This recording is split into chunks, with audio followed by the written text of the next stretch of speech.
Encore plus de rebondissements dans l'affaire d'une ancienne mannequin pour Penthouse et Playboy qui se serait tournée vers la criminalité. Nous parlons d'Adva Lavi, également connue sous le nom de Mia Ventura, actuellement incarcérée en lien avec un apparent stratagème de vol via des applications de rencontres. Et cette fois, elle n'aura pas une nouvelle chance d'obtenir une libération sous caution après avoir apparemment enfreint les règles. Et maintenant, de nouveaux détails émergent concernant son ex-fiancé milliardaire et sa prétendue implication dans ces crimes. Bienvenue dans Sidebar, présenté par Law & Crime. Je suis Jesse Webb. Nous avons donc couvert à plusieurs reprises l'affaire de la créatrice sur les réseaux sociaux, Adva Lavi, ici dans Sidebar. C'est le mannequin glamour qui est passé de la couverture de Playboy et Penthouse à un bulletin spécial du département du shérif du comté de Los Angeles. C'est parce que les enquêteurs de tout le sud de la Californie soupçonnent la jeune femme de 29 ans d'avoir utilisé des applications de rencontres pour rencontrer des hommes plus âgés et plus riches, dans le but présumé de voler des objets de luxe dans leur maison. Et il paraît qu'elle fait cela, ou qu'elle est soupçonnée de le faire, depuis des années. Eh bien maintenant, elle est de retour derrière les barreaux, accusée de nouveaux crimes. Et nous avons découvert de nouveaux détails incroyables sur l'ampleur de ces stratagèmes présumés. La vie a commencé à faire la une des journaux l'année dernière, lorsque le poste de Malibu Lost Hills a publié un bulletin spécial à son sujet. Dans ce bulletin, les détectives ont déclaré, je cite, « La suspecte Lavi aurait été impliquée dans une série de cambriolages résidentiels à travers le comté de Los Angeles, ciblant des hommes âgés en se faisant passer pour une petite amie ou une compagne sur des plateformes et applications de rencontres en ligne. » Et le bulletin comprenait apparemment des photos de deux voitures qu'elle est connue pour conduire, un SUV Porsche noir et une berline Mercedes-Benz blanche. Et la police l'a retrouvée plus tôt cette année.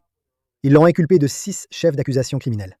Donc, il s'agit de HUC, chef d'usage non autorisé de données d'identification personnelle, 2 chefs de vol aggravé, un chef de cambriolage résidentiel au premier degré, un chef de cambriolage résidentiel au premier degré avec une personne présente. Elle a plaidé non coupable et elle a comparu au tribunal de Van Nuys le 6 avril.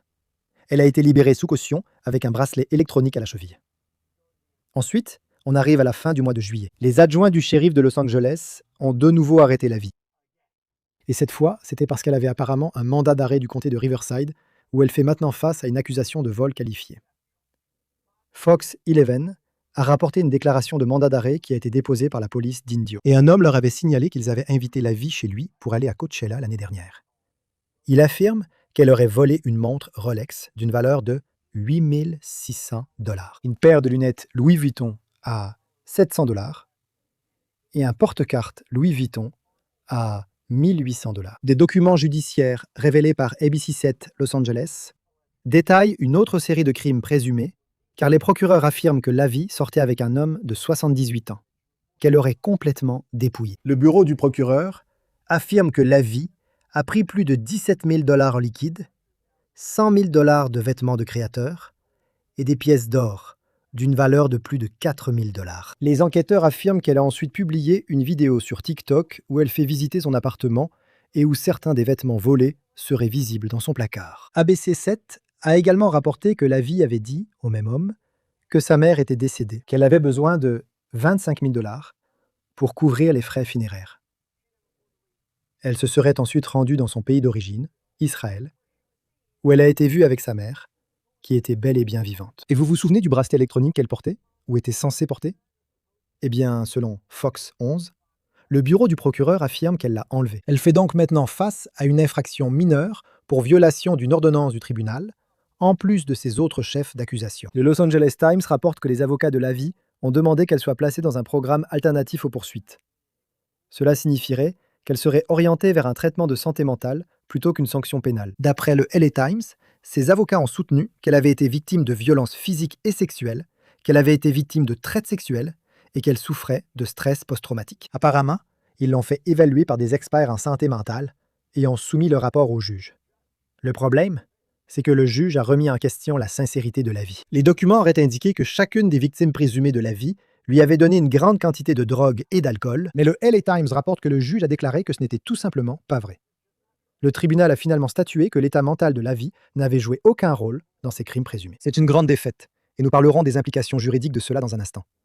Mais le tribunal lui a également refusé la liberté sous caution, affirmant que Lavi avait été enregistrée lors d'un appel téléphonique depuis la prison, où elle parlait de fuir en Israël. Selon un journaliste du LA Times qui était dans la salle d'audience, Lavi semblait bouleversée pendant son audience, faisant souvent des gestes en direction de ses amis, qui étaient apparemment venus lui apporter leur soutien. se tournant même vers la galerie en partant et disant « Merci d'être venu, je vous aime ». Et puis, il y a un nouveau rebondissement. L'ancien fiancé de Lévi semble apparemment impliqué dans toute cette affaire, et son identité pourrait vous surprendre. Il s'agit de Stephen Klobeck, un magnat de l'immobilier de 64 ans et milliardaire. C'est un grand nom en Californie, surtout après avoir annoncé qu'il allait se présenter au poste de gouverneur. Il s'est retiré de la course l'année dernière et a apporté son soutien au représentant Eric Swalwell, dont les propres ambitions politiques se sont effondrées. Cela est dû à des accusations d'agression sexuelle, qu'il a niées. Mais nous vous avons dit dans un épisode précédent de Sidebar que Lévi était marié à une star du porno nommée Eden Ives, qui apparemment porte le surnom de Big Nick. On la retrouve sur des sites comme OnlyFans. Le New York Post rapporte que les deux ont finalisé leur divorce à peu près au même moment où Lévi s'est fiancé à Klobuchar. Et selon le LA Times, Klobuchar a été arrêté en mai et inculpé de 3 chefs d'accusation pour tentative de dissuasion de témoins de témoigner et d'un chef de harcèlement pour avoir passé des appels téléphoniques importants. Ainsi, les procureurs allèguent que Klobuchar a appelé un avocat, l'a insulté, l'a menacé, ainsi que ses biens et sa famille. Fox 11 indique que les documents du tribunal montrent que Klobuchar a tenté de convaincre 3 victimes masculines de ne pas témoigner contre Adval Lavie. Il a plaidé non coupable et une caution de 300 000 $ lui a été fixée. Et l'avocat de Klobuchar a déclaré à Fox 11 qu'il nie toutes les allégations.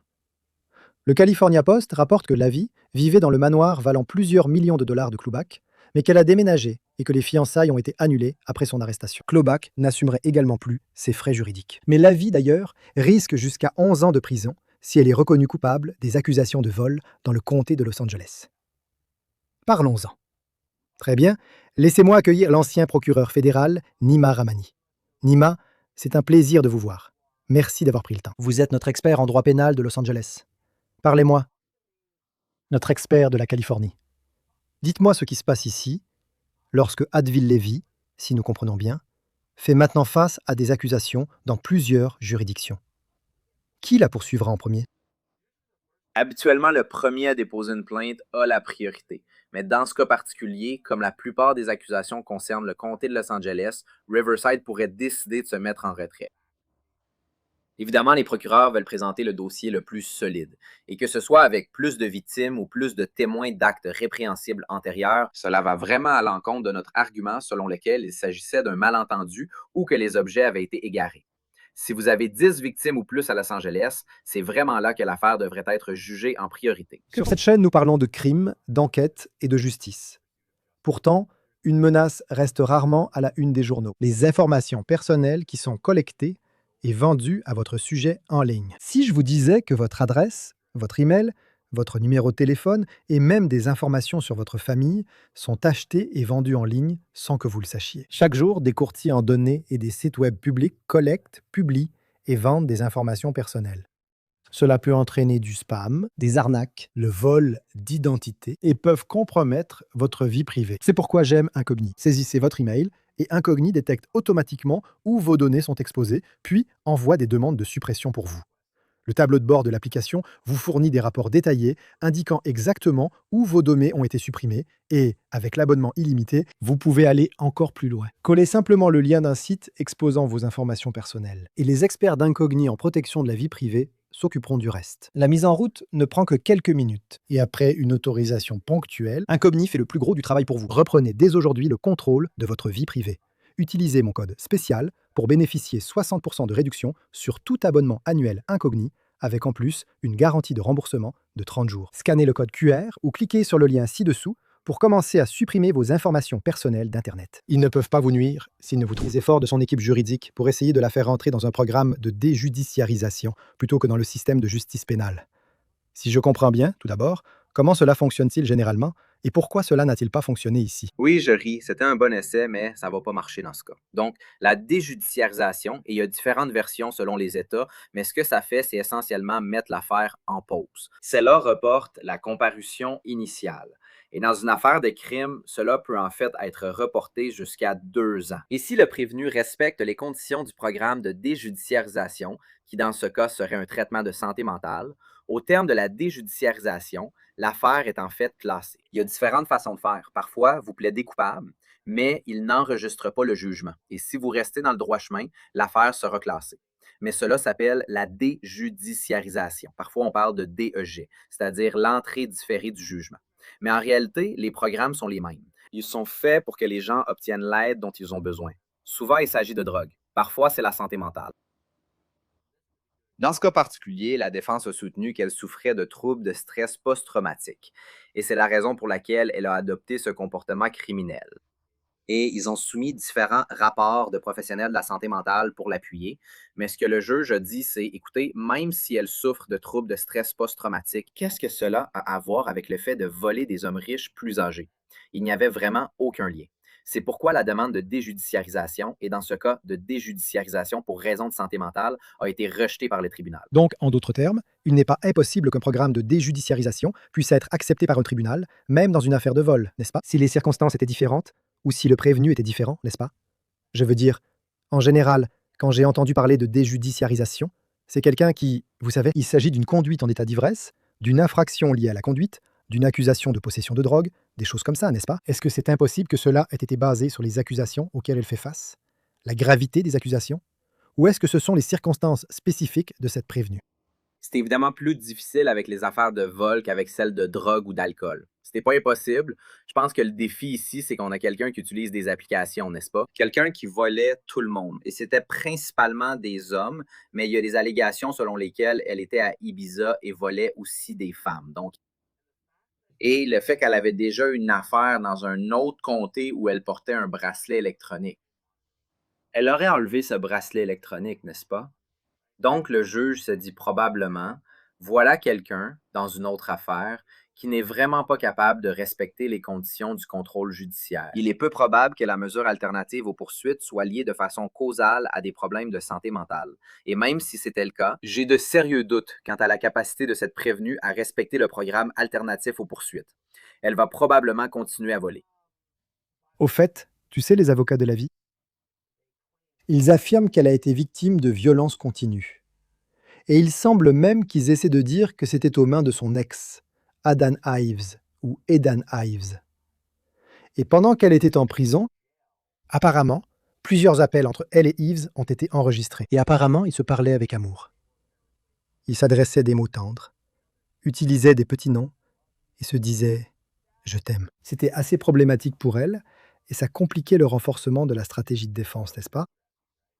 Absolument, Jesse, ça fait très mauvais effet. Tu présentes quelqu'un comme une victime, mais on sait tous que ces appels en prison ne sont pas enregistrés. Nous le savons, Oui, là, tu as quelqu'un. mais ne t'en fais pas. Les prévenus ne le savent pas. Je veux dire, il y a des panneaux. On entend chuchoter que cet appel est enregistré. Tu n'as vraiment aucun droit ni aucune vie privée en prison. Et évidemment, en tant que procureur, on adore ça parce que c'est une mine d'informations et les gens disent toutes sortes de choses stupides. Et dans ce cas précis, ça discrédite vraiment l'argument selon lequel elle était une victime de cet individu. Elle est plutôt en train de se vanter et de fanfaronner à propos de, vous savez, profiter de ces hommes. Et probablement l'une des pires choses, c'est qu'il y a une discussion sur sa possible fuite en Israël. Maintenant, si vous êtes le juge et que vous entendez tout cela, une mesure alternative aux poursuites lui sera refusée à chaque fois. Quelle va être sa défense face à ces accusations? Je pense qu'elle va probablement devoir plaider coupable. Et vous savez, écoutez, une jeune femme attirante qui profite d'un vieil homme, c'est une histoire aussi vieille que le monde, non? Mais il suffit d'être un sugar daddy comme tout le monde ou de les faire chanter, vous savez, quand ils sont mariés, leur voler de l'argent. Et si vous volez plusieurs personnes, je pense qu'il n'y a vraiment aucune défense juridique ici, Jessie. Je pense qu'elle va être condamnée, surtout si les victimes viennent les unes après les autres raconter la même histoire. Maintenant, peut-être qu'ils veulent se livrer à un petit bras de fer. Évidemment, si vous êtes une victime ici, c'est probablement embarrassant. Peut-être qu'ils pensent que certains d'entre eux ne voudront pas venir au tribunal et témoigner qu'ils ont été exploités par cette jeune femme. Mais si ces victimes se présentent et qu'elles racontent toute la même histoire sur la façon dont elles ont été, vous savez, exploitées, vous savez, elles ont laissé cette femme entrer chez elles, elle a volé des montres, de l'argent, des bijoux, je pense que le verdict de culpabilité sera assez rapide si ce procès a effectivement lieu. Et j'ai mentionné les 11 ans et les accusations de vol. À quoi pourrait-elle s'attendre exactement en termes de peine de prison? Oui, donc si on regarde les chefs d'accusation ici, le cambriolage d'habitation au premier degré est le plus grave. Celle-là comporte une peine potentielle de 2, 4 ou 6 ans selon la fourchette, le maximum, le milieu et le minimum. Donc, en Californie, si vous entrez dans une maison avec l'intention de commettre un crime et que quelqu'un s'y trouve, c'est l'un des crimes les plus graves. C'est en fait un crime violent. Maintenant, vous n'êtes pas obligé de forcer l'entrée, n'est-ce pas? Les gens pensent au cambriolage, vous savez, j'ai forcé la porte de la maison. Tant que vous avez l'intention de commettre ce crime en entrant, c'est un cambriolage. Souvent, vous le verrez dans le contexte du vol à l'étalage, par exemple. Mais la façon dont cela fonctionne, c'est qu'il y a toujours des regroupements dans n'importe quel système de justice pénale. Donc, la façon dont cela fonctionne, c'est qu'on entre un peu dans les détails juridiques. La peine maximale encourue pour cette infraction principale est de 6 ans. Et puis pour les chefs d'accusation moins graves, ceux qui sont moins graves, la façon de les additionner, c'est que vous prenez en général un tiers de la peine intermédiaire. Donc, certains de ceux-ci ont par exemple 16 mois, 2 ans, 3 ans. Vous prendrez un tiers de ces 2 ans. Vous additionnez tout cela et c'est comme ça que vous arrivez à ces 11 à 12 ans. Important? Important. Je veux dire, j'ai aussi trouvé cela assez choquant. Qu'elle aurait retiré à plusieurs reprises son bracelet électronique à la cheville. Vous savez, lors de sa plus récente comparution devant le tribunal a découvert qu'elle ne le portait pas. Et selon le California Post, elle avait en fait été réprimandée par le juge au moins 2 fois pour avoir enfreint les conditions de sa libération sous caution. Mais apparemment, elle s'en est sortie avec un simple avertissement à chaque fois. Est-ce que c'est typique? Est-ce qu'accorder autant de marge de manœuvre à un prévenu est courant? Qu'en pensez-vous? Non, c'est pas typique. Et franchement, quand elle l'a enlevé, elle aurait dû être placée en détention provisoire. Écoutez, peut-être qu'elle bénéficie du privilège d'être jolie, même au tribunal, mais je pense que, vous savez, sa chance a tourné. C'est probablement quelqu'un qui n'a jamais eu à faire face aux conséquences de ses actes. Même si elle avait déjà été arrêtée auparavant, elle avait cette affaire en cours, elle a retiré son bracelet de surveillance, elle n'était pas en détention, donc elle pensait probablement qu'elle pouvait s'en sortir. Et je pense que cette époque est révolue. Et j'espère qu'elle restera en détention jusqu'à ce qu'elle plaide coupable ou qu'elle soit reconnue coupable par un jury composé de ses pairs. Que pensez-vous des accusations portées contre Cloubec? C'est une affaire fascinante. Donc, vous avez un ex qui aurait menacé un témoin pour essayer de le dissuader de témoigner. Je suppose qu'il s'agit ici d'une autre victime. Une affaire fascinante, un peu secondaire, mais c'est une affaire parallèle. Ce serait intéressant de voir si elle plaide coupable. Est-ce qu'elle va se retourner contre son ex, probablement pour se sauver, coopérer et essayer d'obtenir une réduction de peine. Mais c'est une affaire fascinante et cela montre bien ce que certains de ces hommes sont prêts à faire lorsqu'ils sont manipulés par des femmes comme celle-ci. Ils iront jusqu'à commettre des crimes, en plus de donner de l'argent à de jeunes et belles femmes. Est-ce que les gens en parlent, Cloubac? Absolument. Les gens parlent de l'affaire. L'affaire fait beaucoup de bruit ici à Los Angeles parce qu'elle a fait ça à tellement de personnes. Et le fait qu'elle soit une ancienne mannequin et qu'elle ait utilisé ces applications de rencontres, encore une fois, c'est Mais Cloubac surtout, n'est-ce pas? Parce qu'il était très médiatisé. il était très médiatisé, quelqu'un de fortuné, et il y a eu beaucoup d'articles sur cette affaire aussi. L'affaire reçoit beaucoup d'attention, y compris la sienne. D'ailleurs, il paraît que la vie aurait indiqué qu'elle voulait témoigner contre Cloubec dans cette affaire de subornation de témoins. Si c'est vrai, pourquoi pensez-vous qu'elle ferait cela? Comment cela fonctionnerait-il? Devrait-elle reconnaître quoi que ce soit dont elle est accusée? Je pense que ce qui se passerait probablement, c'est qu'elle plaiderait coupable. C'est la mettrait le prononcé de la peine en attente. C'est comme ça que je faisais généralement quand j'étais procureur. Parce que vous voulez vous assurer d'obtenir ce plaidoyer de culpabilité et vous voulez la laisser collaborer pour qu'elle puisse réduire sa peine. Donc, elle plaiderait coupable, je mettrais le prononcé de la peine en attente. Et je lui accorderais une réduction si elle allait vraiment témoigner. Parce que voyez-vous, on ne peut pas intimider des témoins dans une affaire criminelle. C'est un crime. Donc, je pense qu'au final, elle le fera parce que c'est probablement quelqu'un qui ne tient pas vraiment à lui. C'est juste une supposition ici basée sur, vous savez, sa relation avec son ex et tous ses hommes. Et au final, elle va comprendre ce qui l'attend et elle va se dire, écoute, je devrais faire ça. Je devrais me sauver et avoir moins de peine. Il y a une raison pour laquelle la grande majorité des accusés dans les affaires criminelles retournent leur veste et coopèrent. Et je m'attends tout à fait à ce qu'elle fasse partie de ceux-là. En examinant cette affaire, et à chaque fois que je la revois, ce ne sont que des allégations, n'est-ce pas? Elle est innocente tant qu'elle n'a pas été reconnue coupable, à 100%. Mais je me demande, y a-t-il jamais un avantage pour un accusé de témoigner et d'expliquer sa version des faits? Surtout si on parle d'une accusée qui a évoqué l'idée qu'elle pourrait être la victime dans toute cette histoire, qu'elle souffre. Mais bon sang, Si elle prenait la parole à la barre.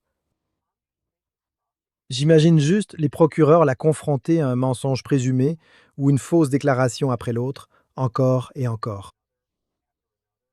Et je pense vraiment que c'est une affaire qui se démarque, où j'imagine qu'un avocat la retiendrait littéralement à son bureau en disant « Tu ne peux pas aller à la barre, même si c'est le choix de la prévenue. » Mais bon, est-ce que je vois les choses de la bonne façon? Parce que si tout repose sur la crédibilité, tout repose sur la véracité. Et je n'ai pas vu d'affaire comme celle-ci depuis longtemps, où l'accusé est soupçonné d'une telle duplicité, de tant de mensonges et de fausses déclarations présumées, à tant de niveaux différents, à la fois dans l'affaire judiciaire et dans ce dont elle est accusée, ainsi que dans les commentaires du tribunal à son sujet.